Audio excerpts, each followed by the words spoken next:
October 2025, Arizona, USA. Historic Route 66, 11:42 p.m.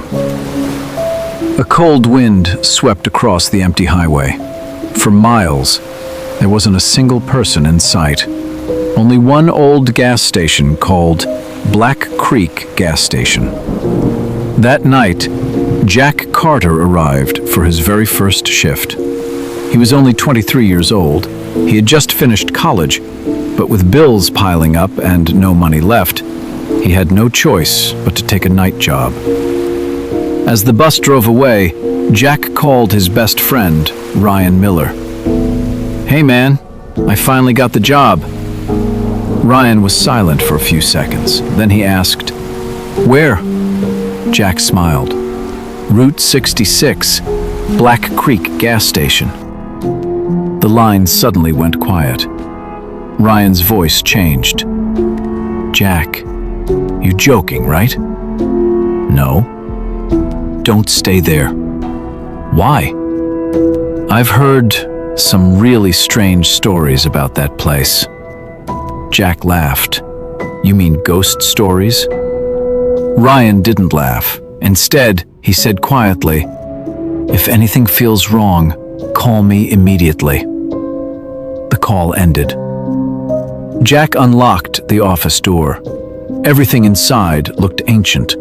An old wooden desk, a rusty filing cabinet, dust covered every corner. On the wall hung a calendar from 1997. But this was 2025. Jack frowned. Something about the place felt completely wrong. As he looked around, his eyes stopped at a desk drawer. Inside was an old black leather notebook. On the cover, someone had written, "Night Shift Rules." Jack chuckled. A rule book for a gas station? He opened it. The first rule read, "If a vehicle arrives with its headlights off, do not tell the driver to turn them on." The second rule, "If a customer asks where the road leads, do not answer." The third rule, "If the money feels colder than ice, place it inside the old red cash box. Never mix it with today's cash." The fourth rule, "After 3 a.m., do not open the door. Do not open the windows. Do not move the curtains." The fifth and final rule was written in red ink.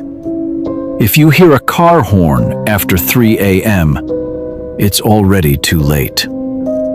The smile disappeared from Jack's face. At that exact moment, his phone rang. It was the station owner. "You read the rule book?" "Yeah." "Good. Remember one thing. Every single rule in that notebook is there for a reason." The call ended. Jack stared at the notebook, trying to convince himself it was just someone's twisted joke. Then, without warning, the neon lights outside flickered once, twice, 3 times. The entire gas station fell into complete silence. Far down the highway, something appeared. A black car. Slowly, it rolled toward the station. But something was wrong. Its headlights were completely off. The car stopped beside the pump. The engine shut down. Silence. Then, a deep voice came from inside the darkness. "Fill it up." Jack's heart began pounding in his chest. The car stood perfectly still. Yet somehow, even with the engine turned off, it sounded like something was breathing, very slowly. Jack took a deep breath, grabbed the fuel nozzle, and walked toward the car.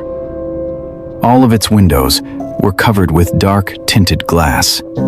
He couldn't see anything inside. Then, the same voice returned, even quieter than before. "Fill it up." Without saying a word, Jack started pumping the gas. He remembered the first rule: don't ask questions. A few moments later, the pump stopped. $64.80. Slowly, the driver's window rolled down, but the inside of the car was still completely dark. Then, a hand reached out. Jack froze. It wasn't a human hand. It was nothing but white, dried bones covered with black, burned ash. The skeletal hand held several old US dollar bills. Jack reached for the money, his hands shaking. The instant his fingers touched the bills, he felt something impossible. They weren't just cold. They felt like touching a frozen corpse. It was the coldest thing he had ever experienced. Then, the third rule flashed through his mind. Jack rushed back into the office, opened the old red cash box, and placed the bills inside. The moment he closed the lid, he heard the car's engine start outside. Jack almost walked to the window, but suddenly, he remembered another rule. Never look outside after 3 a.m. He stopped himself. Trying to calm down, he grabbed a bottle of water and drank several long gulps. As he lowered the bottle, something on the wall caught his attention. An old photograph. It showed the very same gas station. But unlike tonight, the parking lot was full, with dozens of cars. At the bottom of the picture, it read, Black Creek Gas Station, Summer 1997. Jack carefully removed the frame.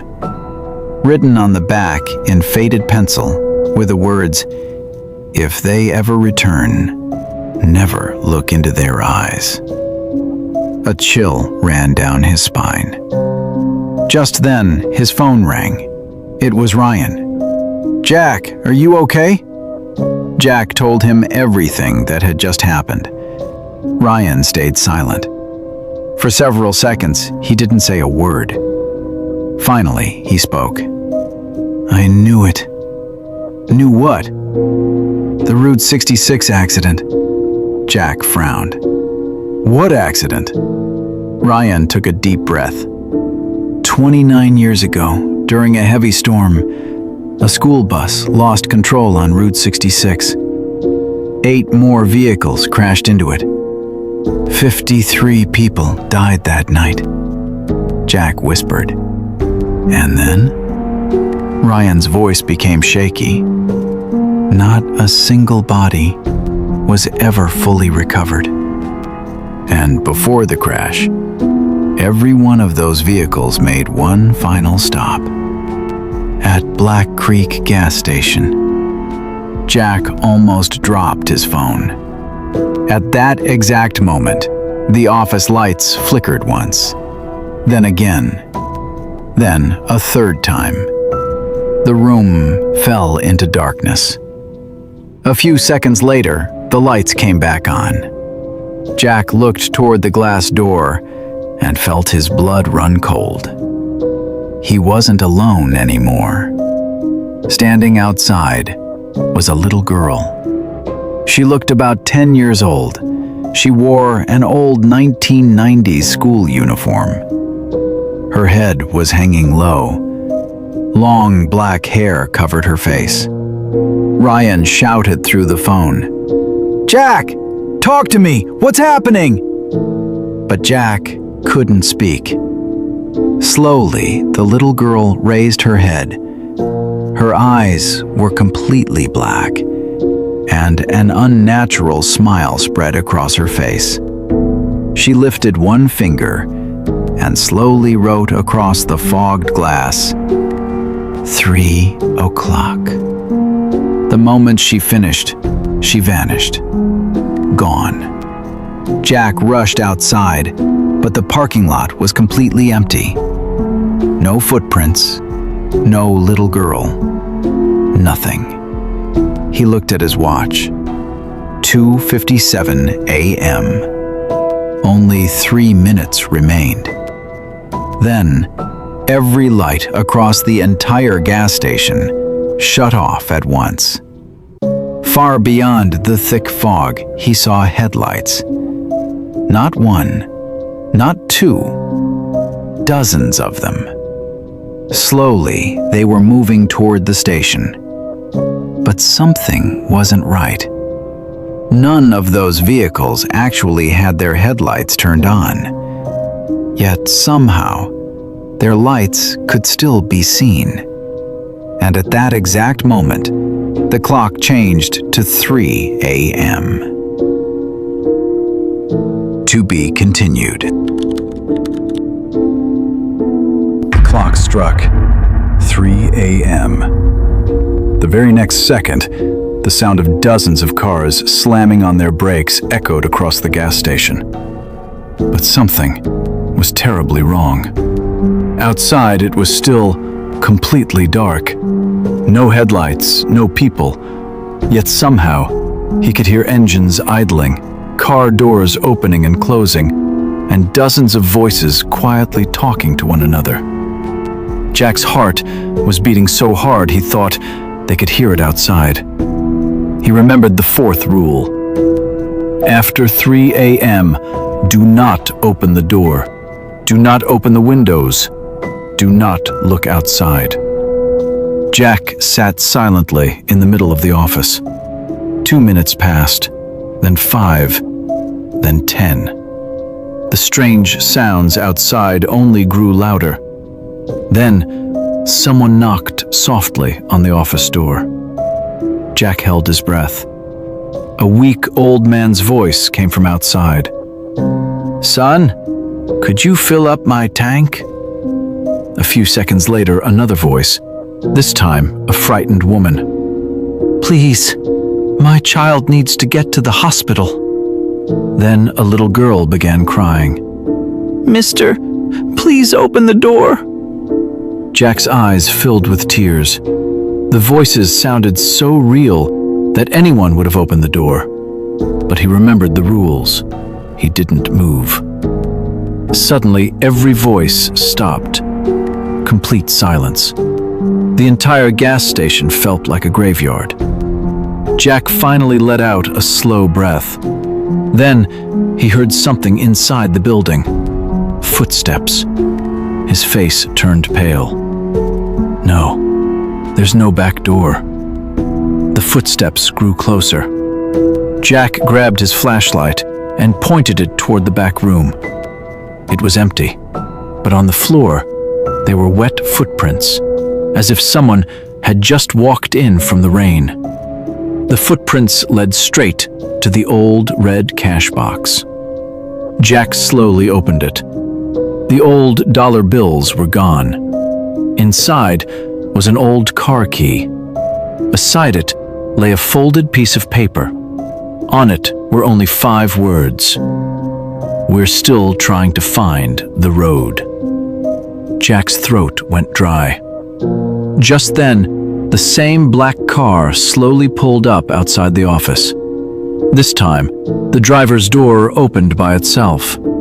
The driver's seat was empty, but in the back seat sat the little girl. She looked at Jack. For the first time, she wasn't smiling. There was only sadness in her eyes. She slowly pointed to the seat beside her. Jack looked carefully. An old newspaper was lying there. The headline read, "Route 66 Tragedy. Gas station attendant left early. 53 killed." Jack froze. Suddenly, everything made sense.